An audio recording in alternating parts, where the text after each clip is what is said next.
Welcome, Todd, to Metallarian Pages. It's a great pleasure to talk with you about Riot 5, this new album, and obviously, thank you more things relating to the metal world. So, first of all, thank you very much for taking the time for this answer this interview. First of all, how are you? How is Riot 5 now? Well, thank you. Thank you for taking the time to do the interview also. I really appreciate you helping spread the word. I'm doing well. I'm doing very well. It's actually a little bit of a slow time for me because, it's just the start of the year. We don't have any shows really until May. So we're just doing some promo on the album, getting excited. I think the whole band's really excited, actually. It's been a long time since we've released the album. We've put a lot of time and effort into it, and so we're excited to get it released, get everyone hearing it, get the feedback, and then start playing some songs live. So we have some nice shows lined up in May and maybe July, and I don't know, maybe even I think there's talk of the South America, some shows in South America in September also. So we're pretty excited about that. Okay, nice to know. So, when did you begin to work on the new album? Did you rescue some old songs, or perhaps, or also all these new songs?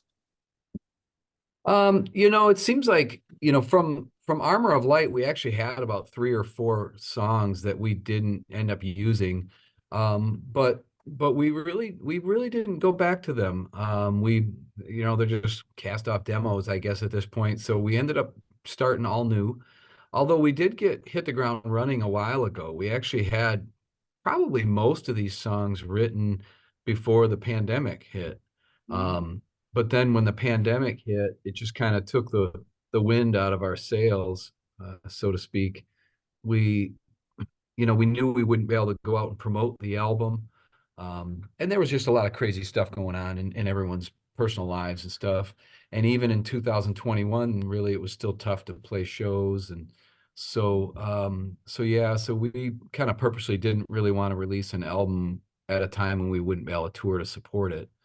And then we did get started back up with recording in 2022, but I don't know, it just took a while. I think there were kind of a lot of reasons. Some is just busy, busy with everyday lives, and some of it was there were some songs that we just had to wrestle. There was a few songs that we really had to struggle with getting them the way we wanted them, and go back and forth on them. And then also even the recording process, we were all finished. Um, I think we finished recording all the music in January of last year, so a year ago. And then when we went through the mix process, we didn't like the drums sound that we had. So we actually sent Frank back in the studio and re-recorded all the drums. And then there was a second mix that we didn't care for. And then now we came to a third person and ended up with Bruno and with a third mix that we liked, and everything was good. But we handed it off to the record label, I think, late summer, and then it takes a while for the record label to do what they do and get everything released. So yeah, it's amazing. Time flies. It's been almost 6 years since the last one. So Okay. Well, Riot 5 is returning with a new album. So, on Mean Streets. So, why did you take so many years to have this new record? And why did you name the album like Mean Streets? yeah, well, the delay was pretty much, what I just explained. As far as Mean Streets, we don't usually start out naming the album, before we start, and we don't usually have like an overall concept, even though Riot has some history of that with, like, Inishmore and Brethren of the Longhouse and stuff. But you haven't done that necessarily a lot. So for us, it was really just a matter about writing songs. We all just want good songs, good music, um, and so what we do is, with a legacy band like Riot, you do tend to think about and you get influenced by all the back catalog, and so there's certain, I guess you'd call them nods or winks to the stuff. We knew we wanted this album to be, reasonably diverse. We wanted to have some kind of old school rock sounding songs, and we wanted to have some songs that were more mid-tempo, heavy, plotters, we call them. And then we wanted to have certainly some fast, heavy pounders, we call them. And I think once we put all the songs together and thought we had a great batch of songs, then it was a matter of,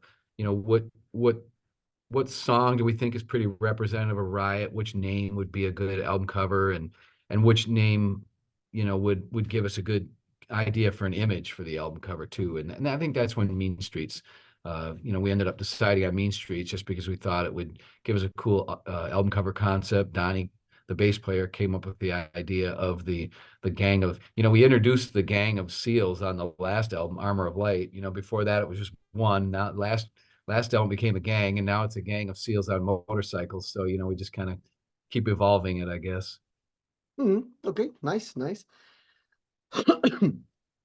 It's going to be 10 years since you released Unleash the Fire in 2014.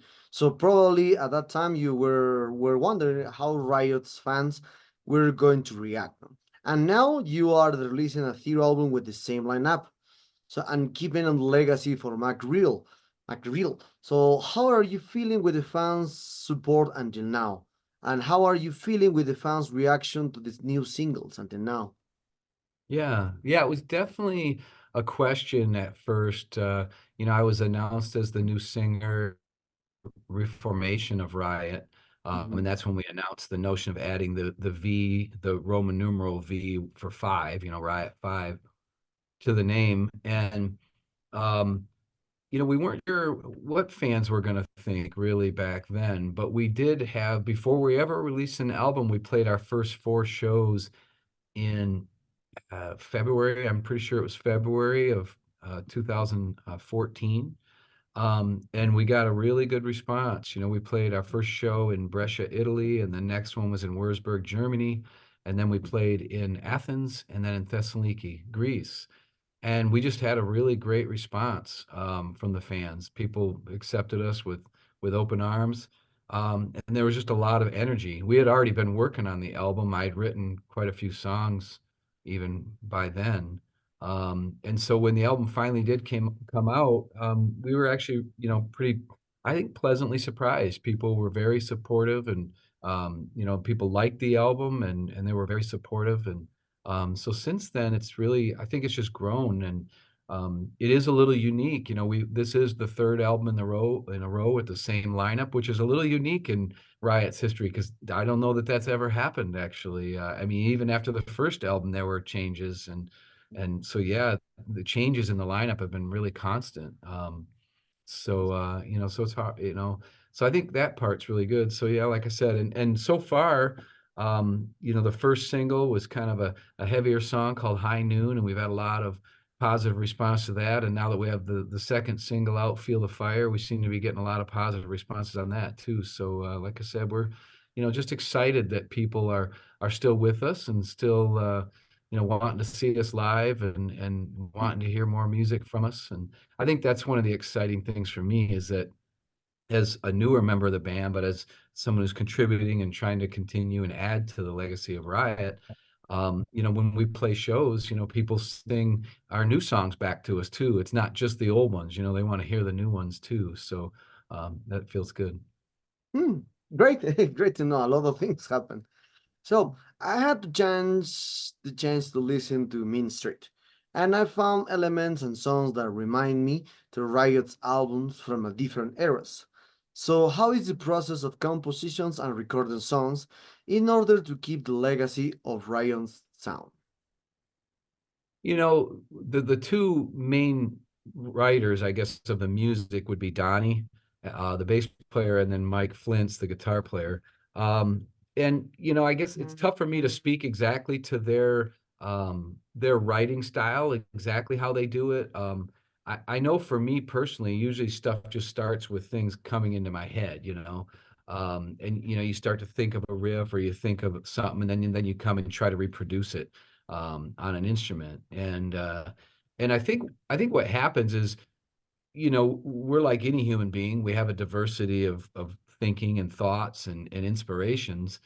And so what we did on this album is we just didn't kind of limit ourselves to only writing heavy songs. We allowed ourselves to entertain the notion of having some songs that had a little bit more of a throwback sound to them.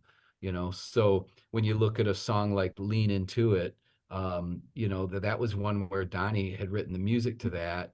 And I found it really inspiring. I just liked it. So I mean, when he sent it to me, I turned around with some vocal melodies and lyrics on that fairly quickly. And it kind of reminds me of something. I mean, it has kind of one foot in the past because it kind of reminds me of something old school, like maybe Overdrive, something off Rock City. But then obviously it's going to have a newer feel just because, it's modern times. And so we had that. Mike Flint's came with his riff for the song Love Beyond the Grave. And we actually put a lot of time and effort into that one. It was originally called Part of Me, and it had a different chorus, and we tried three different choruses, and no, we just never liked it, never liked it. And then we finally made the head riff into the chorus, and that's when the song just really, really came together. But you listen to the head riff for that song, and it really reminds you of maybe something like "Hard Loving Man" from the Rhett Forrester era. So yeah, and then certainly, obviously, with Donnie writing, we're going to get songs that are reminiscent of Thundersteel type of songs, and with Mike, a lot of times when he writes songs, it gives us that feel of the Mike DeMeo era. So I really think that we're kind of we have this link to the past, so you can kind of feel the influences, so to speak.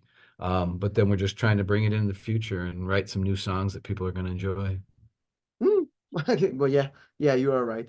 So Riot's career covers different genres from hard rock to heavy metal, and even speed or little power metal. So do you consider this as an advantage when you have to create new songs, since is it giving more options in terms of sound, or perhaps this making the process more difficult? Like I said, I mean, for us, for this new album, we knew we wanted to be diverse, but realistically, if you look at Riot and the history of all the albums, they've been pretty diverse. I mean, in the beginning, the first three albums with Guy Speranza, a lot of people considered them part of the new wave of British heavy metal, even though they weren't even British.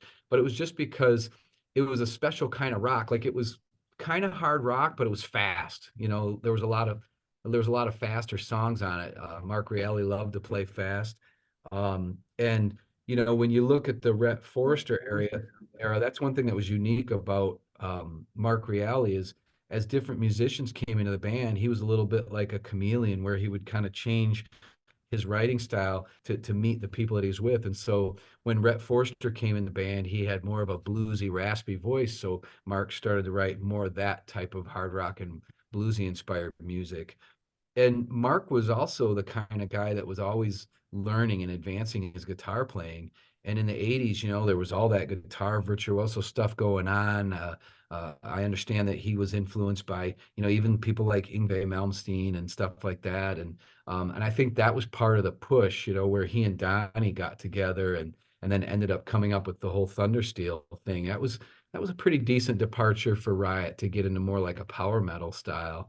Um, but once again, it's just all part of it. But even if you look at an album like Privilege of Power that has some really heavy songs on it, like On Your Knees and Black Leather and Glittering Steel, they still had a song like Marianne, which is more Yeah. like just a hard rock pop hit. So I think Riot has I think Riot fans kind of expect that. What's interesting is that when we play a set, it seems like all the songs go together. Now, it is true that when you play songs live, you tend to pick the more up tempo songs just because live, it usually feels better. That people want more energy live, and usually the faster songs have more energy. But yeah, Riot's definitely known for having more diverse albums. So Hmm. that's kind of nice because then we don't feel like we have to do the same thing all the time. Okay, continue with the interview. So sorry again. So now this is your first studio album with Atomic Fire Records. So how are you feeling about working with this label until now? Why did you change label at this time? Well, Nuclear Blast, we were on Nuclear Blast and we actually had like another album option on that contract. Mhm. And Nuclear Blast sold. And the way it was explained to me was that Nuclear Blast was going to aim more toward the digital side of things. Mhm. And that some of the people that used to work at Nuclear Blast formed Atomic Fire. And they were going to concentrate a little more on the physical side of CDs and vinyls and stuff. And Marcus, the fellow who kind of was instrumental in getting us signed to Nuclear Blast, went to Atomic Fire. So And at the time, I guess there was an understanding between them. Anyone that was on Nuclear Blast could stay with Nuclear Blast or choose to go to Atomic Fire. And so my understanding, it was all pretty cordial and mutual. So for us, it just feels like an extension of what we were doing before. So yeah, so I don't know. It doesn't really feel like it's something different to me, even though I guess it is. Oh, okay, okay. Now, what are the plans releasing the album? So I suppose you are planning to go on tour, as you mentioned it, in May. And are there chances to see? Well, you told me that you will come to here in September also, and these dates are confirmed. Yeah, I don't know that they're confirmed. It seems like I might have seen somebody announce it, but that's what I'm saying. Right now it's scheduled. There's like kind of like a block of time in September where there's a promoter who's working on lining up the shows, but I'm not sure if he's officially announced it yet or not, but that's my understanding. The last I saw, I thought there was about 13 shows. I don't remember if there was one in Peru or not, but there was 13 different shows. So I would say, yeah, just keep watching out for it. But yeah, that's our goal. We'd like to, play some shows and get promoted. So we have 11 shows in May. We're supposed to maybe go to Japan in July. I'm sure we'll end up in Europe again at some point because we're really only hitting kind of Germany and the countries close to that right now. Um, so I'm sure we'll get back and get to Spain and maybe Italy and Greece and some of the other places also. So. Mhm. Great. So you are doing a great job preserving the legacy of Max Real with Riot Fives. But have you ever thought about thinking the band somewhere else and experimenting with more sounds? Hmm. I mean, that's a tough one because, it's hard when you're in a band, especially a legacy band like Riot, there's a certain amount of you're kind of in a box with your fans. And I think with Riot, it's a pretty nice box because I think our Riot fans do allow us to be pretty diverse. But yeah, I'm not sure what we would do dramatically different. I think we have some ability to be experimental, but at the same time, I mean, there's certain things that our fans expect from us and certain things that they enjoy and that certain things that are fun to play live. And so I don't know that I see us getting away from that anytime too soon. Hmm, okay. Talking about other topics, I personally really enjoy Westworld band, and Mark Real was involved in this band. So I know that you focus on Riot, but are these changes to see you perform some other projects where Mark Real was involved, like Westworld, perhaps?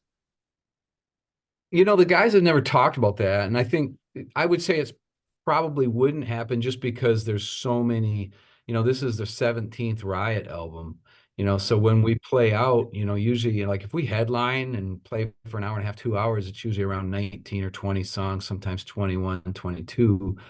And with that number of songs, I mean, just one song off each album is 17, so we can't even pull that off. And it's hard because there's some songs that people just want to hear every time, like they always want to hear Swords and Tequila and Warrior and Thundersteel and stuff. So, it becomes really difficult. So I would say the hard part is and I have a Westworld album because I really like Tony Harnell as a singer also. Um, but the challenge that you have with something like that is like for a song like that to come on the set, something else has to come off. And that's where it becomes difficult because you really only have so many songs you can play. So you tend to play the ones that, kind of give you the most bang for the buck, so to speak. More people know them. So yeah, Well, so I haven't heard much talk about that. huh? Okay, okay. So you are experienced musicians, and probably you have a lot of changes through the years. So how is your relationship with the technology and what it brings to the music is seen now? So, like for example, to use a digital platforms about listening peoples to singles and not complete albums, or introduction artificial intelligence in art in general. Well, I mean, obviously when we first started, I mean, I first recorded in the 80s, so obviously you're recording on tape, back then, everything was all analog. Um, I had my first taste of kind of digital in the 90s when we were recording and they were, you would when you do the final mix or whatever have you, they would mix it down to a DAT tape, a digital audio tape or something like that, but it wasn't digital in the way the computers are, nowadays. Um, you know, I think in some ways I think it brings both good things and bad things. Originally when we recorded, with my band Harlot way back in the 80s, you would get together in a room and you would jam as a band, and that's how you would record. Now, I would typically sing along with the band. That way they would kind of stay in time, but then I would go back and kind of redo the vocals. But that's generally how you would capture all the music is jamming it, during a performance. Whereas nowadays, we tend to record individually, especially since we live around the country, and so I record, and so in one way that's really nice. Now I don't have to go to a studio. We don't all have to do it at the same time, um, and we can contribute and interact and create from all over the world, really. But there is you do lose that sense of just getting together as a band and jamming. And then I think one of the things that happened to music is, and it creates an expectation for the listener too, is that once things started going digital, then the expectation that everything be perfect and everything be right on the grid as far as timing goes, and that there be layers and layers of guitars and tons of layers of vocals. I mean, all these expectations start to come in. And so in some ways, you know, you almost dream of just being able to go back and have things be a little more raw. But the problem is when you try that, when people listen to it and compare it to other bands, they're gonna be like, well, wait a minute, this isn't a wall of guitars because it's only one guitar or two guitars, depending on how many is in the band, and stuff like that. So I don't know that stuff, it brings good things and it brings bad things. I mean, as far as promotion, yeah, there's all sorts of different ways that kids promote themselves nowadays. And I mean, if you look at TikTok, that's a huge one. People can get like a really famous song on TikTok, and basically everyone knows the song, but they might not even know who wrote it or who the composer is or who the performer is. It's just that it's this noise in the background, so they know it and they can sing it, but they don't really know the band. We kind of come from the era where people knew the band and they would look at the album and the album artwork, and read the lyrics and identify with the band and have this relationship with the band. Sometimes that seems like it goes away a little bit nowadays. Um, and we're old school too. We still think about putting out an album, but yeah, I know a lot of bands like, okay, you just release singles, and Yeah. so you know, I don't know. I mean, to me, I think there's good things and there's bad things about it. But you just kind of roll with the punches and and do what you do and see how it goes, I guess. Well, yeah, that is true. That is true. As a musician and with the band Riot 5, do you think you achieve all you expected? At this point, how will you define success in the music industry? It is to sell more records, to be famous, or perhaps to influence other bands? Yeah, I mean that's a tough one. I mean, well, for me, I can look at it from two perspectives because you've got Riot. I mean, Riot's first album came out in 1977, and I was 8 years old then. So I mean, I obviously wasn't involved with Riot. Um, Riot has had some really nice success, but success is a tricky word because it depends on your measuring stick. And you kind of made reference to that. Well, is it album sales? Is it influencing other musicians? What is your measuring stick? I think in terms of longevity, certainly Riot's been very successful. They've been around a really long time, coming up on 50 years, and they have 17 albums out. So, in that regard, that's certainly a definition of success of some sort. I also think, you know, for me personally, getting in Riot has really helped me blossom as a musician and given me lots of opportunities. I've played shows all over the world now because I'm in Riot. So for me, it's been a tremendous blessing in my life. So I guess in that regard, it's been a huge success. Um, I think nowadays you have to temper it. There's not as many albums that get sold. I mean, people don't sell 1 million albums anymore. That just doesn't Yeah. happen. Um, and I think part of it's because, the music industry is pretty splintered as well. You have kind of smaller pockets of people that listen to all these different types of music. Um, so I think for us, first and foremost, I know for me personally, if I do a solo album, but also with Riot, is the first thing you want is to be able to produce something and create something that you're really proud of, that you really like, and you want to say, hey, world, this is representative of me or us, and I like this. What do you think? Now, obviously, as a musician, you want to feel like you're touching people, you're reaching people with your music. So, getting feedback from people that music is meaningful for them. Like I always describe it as like when I was younger, but even to this day, there are certain songs and certain bands and certain music that becomes kind of the soundtrack to your life. It's something that for whatever reason it touches you and it's meaningful for you at that time, and then even years later when you hear it, it kind of takes you back to those Mm. feelings you had, whatever you were going through at the time.